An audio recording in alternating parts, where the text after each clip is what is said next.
L'after avec vous, 21h, 23h, vous avez l'habitude des horaires d'été. L'after ce soir avec Jonathan Macardy, avec François Manardo et avec Simone Rovera, le retour. Ciao, le retour de Simone dans l'after ce soir pour nous parler de l'Italie. On a parlé beaucoup de l'Italie quand même. Le retour de la Serie A. Et la Serie A au plus haut niveau. Du blé, du pognon, des traîtres comme on les aime, qui partent de la Juve, qui vont au Milan AC. Des joueurs du Milan AC qui vont à la Juve. Ah ouais, aussi. On va parler de ça avec Simone. Qui l'ont envié. Attends, juste avant de donner la parole et de se plonger sur l'Italie, on voulait parler du jeune joueur argentin qui va peut-être venir au PSG. Dis-nous plus sur ce joueur. C'est un joueur d'Estudiantes qui a fait quelques matchs de Primera, donc de première division. Honnêtement, il n'a pas assez joué en première division. Là, on l'a vu pas mal, c'est avec les sélections de jeunes. C'est un joueur qui a une très très belle relance, qui est très grand, mais qui est à 87, qui est très longiligne, qui est très mince, qui me semble être encore pas fini il n'a pas fini son développement physique, et d'une manière générale, c'est un joueur qui n'est pas terminé. Alors oui, il a un très beau potentiel. Je pense comme ça, là. C'est surtout un joueur qui a le même agent que Pastore. J'ai l'impression qu'ils se sont fait fourrer. Non. Parce qu'il a un potentiel. Là, t'ouvres une page compliquée si tu vous parles de ça. Il a un très beau potentiel. Il a une relance qui est extraordinaire. Il a un gelon. Techniquement, c'est très bon. Mais autant quand Mamana est arrivé, je me disais c'était un très gros coup, mais il va falloir lui laisser du temps. Mais là, il était moins jeune, Mamana. Il était moins jeune. 17 ans, là, le gars. C'est plus que du temps qu'il va falloir lui laisser. C'est des séances de muscu, des protéines, des cours tactiques. Et j'espère. Ah, tu connais les protéines. Et j'espère un prêt. Non, mais surtout. La protéine, c'est autorisé. Non, mais j'espère surtout un prêt parce que c'est un très beau potentiel et je pense que ça sera un peu du gâchis. Le prêt en Europe ou le prêt en Argentine? Le prêt en Europe, pourquoi pas? Ouais, parce qu'en Europe, ça va être aussi difficile. Mais je pense que le mieux avec les calendriers, c'est de. Comment il s'appelle? Foyt. Non, mais comment on dit, je veux dire, il doit avoir un arrière-grand-père allemand qui a immigré. Foyt. Mais c'est pas Jens Voigt, hein. Non. Ce qui est dans les tuyaux, apparemment, c'est que le PSG l'achète et qu'il le prête 6 mois à l'Estudiantes, qui me semble être quand même une option un peu plus raisonnable pour lui. Rosario Central et Lo Celso. Et alors, ils ont le même agent, Pastore et lui. Très bien. Qui est un type un peu. Ce qui peut expliquer. De qui, de Monsieur Simonian? Simonian, c'est d'origine arménienne. Oui, c'est lui ou un autre, mais enfin c'est le même. Attention, ne touche pas à Simonian. Je vais pas toucher à l'Arménie en disant qu'un nom qui est terminé par Nian. Les amis d'ici les Moulineaux. Tu m'en as déjà parlé. Il a quelques casseroles, mais il est assez réglo, Simonian, en règle générale. Très bien réglo. Il a une casserole. On joue sur la sémantique ou... Non, il est assez réglo. Assez réglo, mais il a quelques casseroles dans le foot. Non, mais tu sais, on n'a pas le temps, mais il a des casseroles, oui, mais c'est pas non plus. C'est pas des trucs. Est-ce que pour un jeune, il est directement lui, quoi. Est-ce que pour un jeune, c'est un bon agent? Ah oui. C'était l'agent de Lucho González. Il a mené PSG direct. Vous la relation surtout qu'il a avec Hunter Henrique, ça peut être pas les dernières arrivées de l'écurie de Simonian, ça. Allez, on va parler de l'Italie. Après, on va parler donc du PSG, de cette recrue argentine. Simone, déjà avant de rentrer club par club, et dans les gros clubs bien sûr, Milan, l'Inter, le Milan AC et Naples, la Serie A, tu l'as dit tout à l'heure, fait rêver à nouveau, fait parler. Beaucoup d'argent. Elle se remplume, il y a de l'argent, il y a des transferts, et là on commence à regarder beaucoup plus l'Italie. Tu as cette sensation-là aussi? Oui, il y a surtout deux clubs qui font de la locomotive sur ça. Je vais dire 3 parce que la Juve, c'est la Juve. De finale de Ligue des Champions dans les dernières 3 saisons, on ne peut pas l'oublier. Mais quand l'Inter, mais surtout Milan, revient fort sur le mercato des transferts, achète des joueurs connus, des joueurs comme Bonucci qui était un des symboles de la Juventus, et surtout Bonucci fait un choix fort de ne pas aller à l'étranger, mais de rester en Italie, oui, pour des raisons familiales, mais en Italie il choisit Milan. Ça montre que ces clubs que parfois un peu oubliés n'est pas disparu, parce qu'on peut pas considérer que l'histoire d'un club se termine sur 5 saisons, 6 saisons avec moins de résultats. C'est un club qui a gagné 7 Coupes d'Europe, c'est le deuxième club derrière Real Madrid qui a plus gagné. C'est normal qu'il a une pile sur les joueurs. C'est Laura. Oui, c'est Laura. Après, club. Aujourd'hui, tu as l'argent, donc c'est plus simple. Quand tu dépenses 200 millions sur un mercato, et c'est pas fini, parce que les rêves, c'était d'arriver à Belotti. Je le vois très compliqué quand même, l'arrivée de Belotti, parce que encore le président du Torino se montre très ferme dans les négociations. S'ils mettent Paletta et un autre joueur dans le lot. tu vois, c'est ça, c'est compliqué. Tu dois négocier avec un montant financier, avec 50, 70 millions, et des joueurs, voire 3. C'est pas si simple. Donc, quand même, le Milan va faire une autre coupe de vent qui c'est probablement Kalinic. Si c'est pas Belotti, c'est Kalinic. C'est un joueur qui marque beaucoup de buts en Serie A et ça va monter les totals du mercato à plus de 220 millions. C'est quelque chose d'incroyable. Et aujourd'hui, tu fais une équipe qui va en Ligue des Champions. Parce que avec les 4 places disponibles pour l'Italie, Milan fait un mercato qui fait rêver pour arriver en Ligue des Champions. C'est la fameuse réforme. Ça y est. La première année 2017-2018. Voilà. Et la saison prochaine, rien n'empêche que si tu peux frapper encore fort sur le mercato, peut-être pas 200 millions, mais 100, tu peux acheter un joueur seulement. Mais là, qui change des catégories. Attention, parce que là, tous les achats qu'ils ont fait, c'est à crédit. Et ils ont 18 mois pour rembourser le prêt. Alors, ça, c'est aussi l'histoire de préfet avec un taux les groupes intéressants, avec les groupes américains pour acheter les clubs. Il y a un gros prêt derrière. Il y a aussi des investissements. Milan considère pouvoir doubler aussi son budget sur les prochaines 2 saisons, je peux dire. C'est ça que la UEFA, quand elle a reçu les premiers papiers sur comment rentrer dans les paramètres du fair play financier, a dit attention, on se répare plus avant parce que ça semble un peu trop simple ce coup dessiné. En octobre. Mais j'imagine qu'on pensait les mêmes choses, on disait les mêmes choses au début du projet PSG Qatar. Après, alors, une petite différence. Fonds souverains au Qatar, donc avec leur propre argent, on va dire. Un emprunt, c'est jamais tout à fait la même chose. Mais bon. Bien sûr, mais aujourd'hui, l'argent c'était dépensé, les fair play financiers, c'est terminé pour Paris. Même. Après, on parlera de ce qu'a dit Bartomeu ce soir sur le fair play financier. Mais quand Milan appelle, c'est pas un club de deuxième plan. Ah ben non. Angelo est avec nous, supporter du Milan AC. Salut Angelo. Bonsoir. Salut Angelo. Qu'est-ce que tu penses de cette manne d'argent qui permet à Milan d'avoir dépensé déjà 200 millions, c'est ça ? Environ 200 millions d'euros, Angelo. Ça nous change, on va dire, par rapport aux années passées avec monsieur Berlusconi et Galliani, qui ne prenaient que des paramètres zéro, comme on dit en Italie. Ça veut dire quoi ? Les joueurs libres de tout contrat. Libres de tout contrat, et on avait soit des vieux qui n'avançaient plus, soit des joueurs qui ne voulaient plus jouer. Là, on a quand même des jeunes de prospective, André Silva, on a quand même Bonucci qu'on a réussi à prendre à la Juve. D'ailleurs, j'en reviens toujours pas, mais bon, c'est très bien.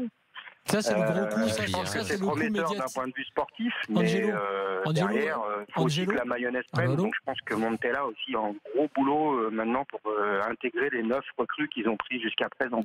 Angelo, un mot sur Bonucci. Là. Arrêtons-nous, il y a 9 recrues, mais symboliquement, c'est fort ça par rapport à la Juve. C'est le gros coup de l'été. Ah oui, et puis bon, je pense qu'on peut quand même dire que c'est le meilleur défenseur italien actuel. Il n'y a pas photo. C'est vrai. Ah tiens, on s'arrête juste 2 secondes, Angelo, avec Simone. Qu'est-ce qui est vrai, même si ça fait partie des petites légendes de vestiaire, de l'altercation de la mi-temps de la Ligue des Champions? Après, les joueurs eux-mêmes mis en cause, Barzagli notamment, a tweeté ou posté sur Instagram, je ne sais plus, quelque chose pour dédramatiser en disant qu'il n'y avait rien eu, parce qu'on rappelle qu'on dit qu'il y a eu une altercation entre Bonucci et Dybala, et Bonucci et Barzagli, avec voire un échange de coups. Alors, est-ce que ça expliquerait notamment le départ de Bonucci? Non, le départ de Bonucci c'est un départ qu'on peut expliquer de beaucoup plus loin, beaucoup plus tôt dans la saison. Porto. Avant Porto, il y a eu Palerme. Cette altercation qu'il y a eu sur le terrain et que ce qu'on m'a dit, ça continuait d'une façon très très dure. Oui, avec Allegri. Oui, avec Allegri, entre Bonucci et Allegri, une confrontation qui a été très physique aussi. Je ne sais pas vraiment qui a arrivé au contact, mais ce qu'on raconte en Italie, c'est qu'il y a eu vraiment quelque chose de très fort. Et là, quelque chose s'est cassé. Après, Bonucci, c'est quelqu'un qui a un ego très fort. Et le faisait peser dans le vestiaire. C'était quelqu'un que, selon plusieurs informations, plusieurs sources, avait même demandé de devenir, lui, le capitaine après Buffon. On ne demande pas ça. Quand tu es capitaine à la Juve, c'est la Juve qui t'a choisi comme capitaine, c'est le vestiaire, il y a une institution, il y avait des joueurs comme Marchisio qui sont là, qui sont grandis là-bas, donc il y avait un ego très fort et à un certain moment ça commençait à crisper quelque chose dans le vestiaire, surtout avec Allegri. On parle d'une out-out d'Allegri, soit continuer avec moi, soit continuer avec Bonucci, choisissez. Et le club, bien sûr, a prolongé Allegri, a fait son choix. Et la situation était bien sûr très possible. Après, oui, Barzagli a dit oui, nous on sait. Mais combien de gens ont vraiment lancé des messages d'amour sur les réseaux sociaux? Combien d'anciens joueurs ont dit Bonucci, tu nous manques? Buffon, oui. Del Piero a dit oui, je suis étonné pour ça. Mais on a l'impression que. Il n'était pas adoré. Qu'il n'était pas adoré. Il ne faisait pas l'unanimité, forcément. Dans les vestiaires, il ne faisait pas l'unanimité. Histoire qui était aussi très tendue à un certain moment avec Dani Alves, qui s'explique aussi la fin de son rapport avec la Juve, les lendemains de ses déclarations au parc, sur Tuttosport. Oui, c'était assez drôle ça. Mais mon quotidien, c'est sorti déjà un peu les choses qui faisaient Alves qui ne marchaient pas trop, c'est-à-dire retard dans l'entraînement, des disputes aussi dans les vestiaires. Après, vous avez vu ce que lui a dit à l'équipe, c'est-à-dire on ne pouvait pas mettre la musique dans les vestiaires de la Juve. Et ce que fait comprendre la Juve, c'est qu'il y avait une certaine attitude très sérieuse au club. Il y a des règles à respecter. Et pour Alves, c'était compliqué d'accepter ça. Il y a aussi une rumeur très drôle, mais je le raconte parce que ça va arriver à l'oreille, donc je ne vous cache rien, sur le fait qu'à un certain moment de la saison, on peut dire en deuxième partie, les premières coupes de fil que recevait Alves chaque jour, c'était d'une dirigeante de la Juve, pour voir s'il s'était réveillé. C'est un peu étrange qu'ils sortent tout ça à un certain moment. Je pense qu'on va s'amuser. Je l'ai dit. Et il faut prendre ça avec tous les recul sur la situation, sur le fait qu'Alves avait dit certaines choses vraiment étranges, parce que tu ne peux pas juger une comparaison entre deux clubs quand dans un club, tu es rentré les jours avant. Et surtout, tu ne mets pas en discussion une histoire et une force qu'est le club juve, qui a toujours été la force du club. Mais c'est sûr que personne aujourd'hui à Turin regrette le départ de Alves. Les joueurs, peut-être quelqu'un est triste pour le départ de Bonucci. Les supporters vont passer à autre chose. C'est vrai qu'il y avait deux joueurs qui devaient partir de la Juve après la fin de cette saison. C'était Alves et Bonucci, ils sont partis. Angelo, juste un petit peu, juste sur l'arrivée de Bonucci, déjà sans parler du coût médiatique, vous récupérez quand même un énorme défenseur. C'est avant tout ça, parce qu'on parle beaucoup des problèmes perso, mais vous avez récupéré un super défenseur. Oui, comme j'ai dit tout à l'heure, je pense que c'est vraiment le meilleur défenseur en ce moment en Italie. Au niveau défense centrale, c'est quand même une pointure, quoi. Il n'y a vraiment pas photo, quoi. En plus, on a payé 42 là, ou 43 millions d'euros. On va dire 30 millions, en vrai. Pardon ? C'est 30 millions, en vrai. C'est 30. Écoute, des Chili, c'est un bon joueur quand même. Ouais. Ils sortent des saisons qui sont quand même. Il voulait partir, parce qu'il voulait partir. Il était sifflé chaque fois qu'il touchait les ballons à San Siro. C'était fini. Mais c'est un joueur, c'est international italien qui a Allegri a bien demandé. C'est 12 millions. C'est ça que j'ai dit 30.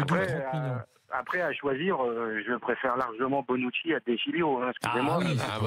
Ça, on est d'accord. Angelo, tu penses à quoi là comme saison? Tu vois quoi? Parce que en gros, maintenant, on commence à se dire enfin quelqu'un pour challenger. Enfin, il y avait Naples aussi, on va en parler tout à l'heure. Mais est-ce que tu penses que Milan AC peut aller challenger avec la Roma, effectivement, peut aller challenger la Juve et d'ailleurs tout simplement peut aller chercher le titre? Alors, moi, je pense honnêtement, avec l'équipe actuelle, je pense que le premier mois risque d'être un petit peu difficile, puisque la mayonnaise, faut qu'elle prenne, quoi. On verra déjà samedi, puisqu'il joue contre le Bayern, même si c'est un match amical, pour voir déjà comment ça se passe.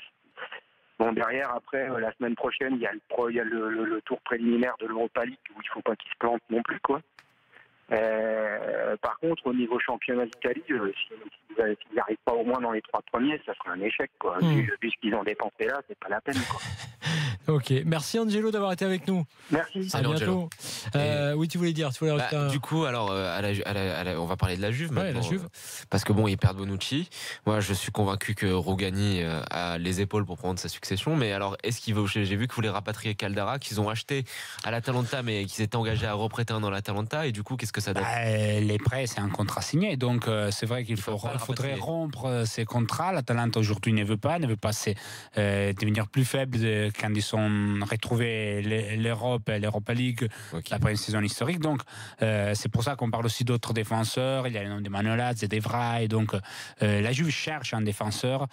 Et Rugani, il va pas avoir sa chance parce que c'est quand même un jeune. Devrait l'avoir. Au niveau, quoi. Ça dépend du mercato. Je pense que c'est encore tellement long. La Juve va chercher quand même un défenseur central. Donc, c'est pas sûr et certain que Rugani va avoir sa chance. Après, c'est un peu les mêmes discours qu'on peut faire dans d'autres clubs, Kimpembe au PSG, certains joueurs plus jeunes. Si tu arrives à un gros pointure devant, toi, tu attends ton temps.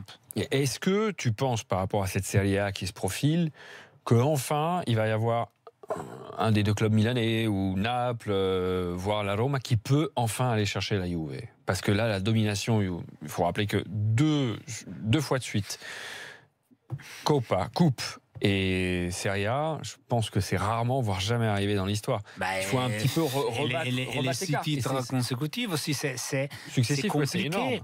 C'est compliqué parce que la Juve, oui, a perdu Bonucci, mais je ne suis pas sûr qu'elle soit vraiment plus faible en ce moment de la saison dernière. Tu as perdu Bonucci et Alves. Alves qui a fait une seule saison, on ne peut même pas dire qu'elle était, il a fait une très bonne saison, surtout en deuxième partie. Moi, je pense qu'il a fait des gros matchs en Ligue des Champions. Après, c'est aussi un joueur qui, à un certain moment, préférait un jeu plus offensif. Et donc, Allegri l'a mis plus devant. Donc, c'était pas... Tu penses que l'effectif de la Juventus est encore trop riche, trop qualitatif pour que l'Inter, le Milan, Naples, la Roma aillent les chercher? Devant, ils n'ont rien perdu. Puis devant, ils ont besoin d'acheter devant. Ils ont pris Douglas Costa, ils vont prendre Bernardeschi d'ici à la fin pour le monde de la semaine. Tu parlais de Rogani, tu prends 2 joueurs offensifs d'énormes qualités. Oui, tu perds Bonucci. Je pense que tu peux quand même réussir à garder une certaine solidité défensive, mais devant, t'es encore plus fort. Ilan est avec nous, tu es supporter de la Juve. Salut Ilan. Bonsoir messieurs. Qu'est-ce que tu penses toi du départ de Bonucci et du fait que quand même la Juve est toujours aussi forte, forte? Oui, je pense que déjà c'était un petit miracle de garder Bonucci cette année. Je suis content qu'il ait fait sa dernière saison à la Juve parce que moi je le voyais partir déjà l'année dernière, étant donné que Conte voulait le rapatrier à Chelsea d'après ce qui fait. Mais je pense que voilà, comme Simone disait, le départ de Bonucci c'est préjudiciable, mais la Juve a largement les ressources pour se reconstruire, même si l'arrière-garde est vieillissante avec Barzagli et Chiellini. Mais le petit de Chiglio, on n'en parle pas beaucoup, mais moi je le suis déjà depuis longtemps. J'aime beaucoup le joueur et je trouve qu'il a le profil pour jouer à la Juve et enfin découvrir son vrai niveau, vraiment se développer. Et je crois qu'on peut même l'utiliser en défenseur central. Il peut même dépanner en centrale si la Juve ne parvient pas à signer faire un gros coup mercato dans la défense. Donc je pense que à ce niveau-là, il n'y a pas trop à s'inquiéter, même si la concurrence va se faire encore plus rude cette année. Et la Juve ne pourra pas éternellement gagner le championnat. Alors d'ailleurs, Ilan, justement, est-ce que c'est pas ça l'histoire de cette année avec cette histoire des nouveaux investisseurs? C'est que on va dire qu'il risque d'avoir une lutte plus ouverte pour le titre. Ouais, le Milan est en train de revenir fort, il se renforce bien. Je trouve que la stratégie du Milan, là, pas mal. D'ailleurs, ils avaient fait un bon début de saison l'année dernière. Après, ils sont un peu cassés la gueule, mais je pense que le Milan AC va revenir fort. Et puis, on critique beaucoup la Serie A, mais moi, je trouve que c'est un championnat de qualité. Il y a des bonnes équipes, des bons entraîneurs, des bons joueurs. Et la Juve va encore avoir du moins à se faire pour défendre son titre.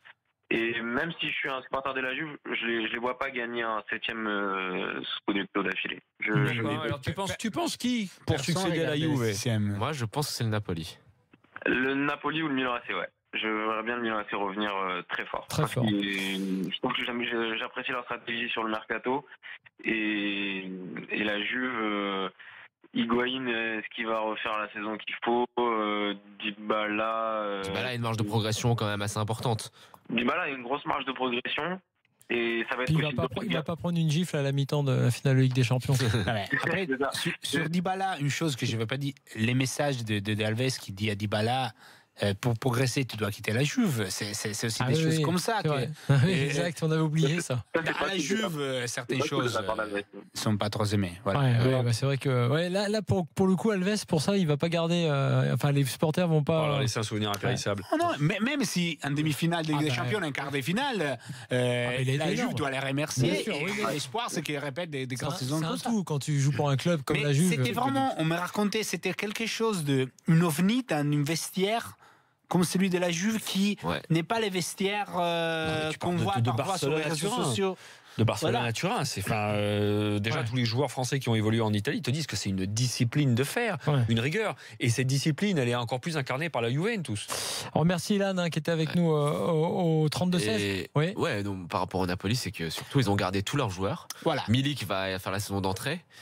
Et que c'est quand je regarde surtout les joueurs au milieu de terrain, pour moi ils ont tous un énorme potentiel, les Diawara, Jorginho et tout, et c'est que des jeunes. Et puis surtout ils ont un collectif qui est déjà huilé. Et c'est des jeunes qui sont tous en train de progresser et ils ont ce qui me plaît en fait, c'est que j'ai lu pas mal de déclats d'Insigne, de Mertens où ils disent tous on veut rester pour gagner le Scudetto avec le Napoli et avec Sarri. Alors voilà, moi sur la capacité de Sarri, parce qu'il y a un super effectif à Naples, d'arriver dans une confrontation face à l'ogre turinois, parce que Naples, c'est 2 titres de champion, à un moment donné, de se décomplexer. C'est vraiment le foot du sud italien face au foot du nord, cette opposition Napoli-Juventus.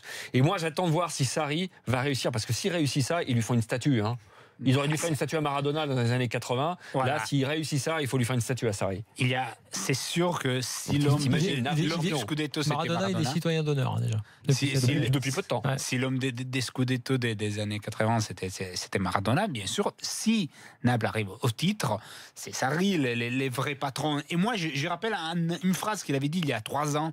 Quand il arrive, il lui demande est-ce que ce Naples va jouer bien comme jouait ton Empoli. Il me dit il me faut 3 ans, mais après vous jouez bien comme mon Empoli.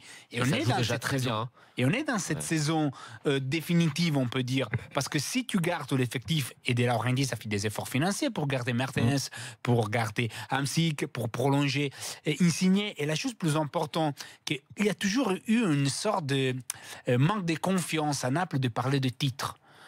Aujourd'hui, tu as Insigne qui dit j'ai encore une place libre sur mon dos pour faire le tatouage du Scudetto. Mais ça fait rire, mais ça montre qu'aujourd'hui, Naples y croit, il pense vraiment. Il y a quelque chose, moi, qui me plaît, c'est que De Laurentiis, on sait que c'est un président un peu omniprésent qui a tendance à un peu se mêler du sportif. Et là, quand même, j'ai l'impression qu'il lui fait, malgré, mis à part les petites tensions de l'année dernière, je pense que c'est passé. Et j'ai l'impression qu'il lui fait vraiment confiance. Pour preuve, Sarri a eu des exigences, notamment sur le fait de ne pas partir en tournée aux États-Unis, ce qui aurait rapporté de l'argent au club. De Laurentiis lui a accordé ça. C'est un signe fort. Si on se rappelle les grosses polémiques qu'il y a eu après l'élimination face au Real Madrid avec De Laurentiis, qui était très énervé à la télé italienne. Il s'en prenait directement à son entraîneur. De ne pas utiliser Rogue et compagnie. Voilà, et Milik aussi. Donc attention, Naples est l'équipe qui a aujourd'hui probablement les plus grands potentiels avec le plus grand marge de progression.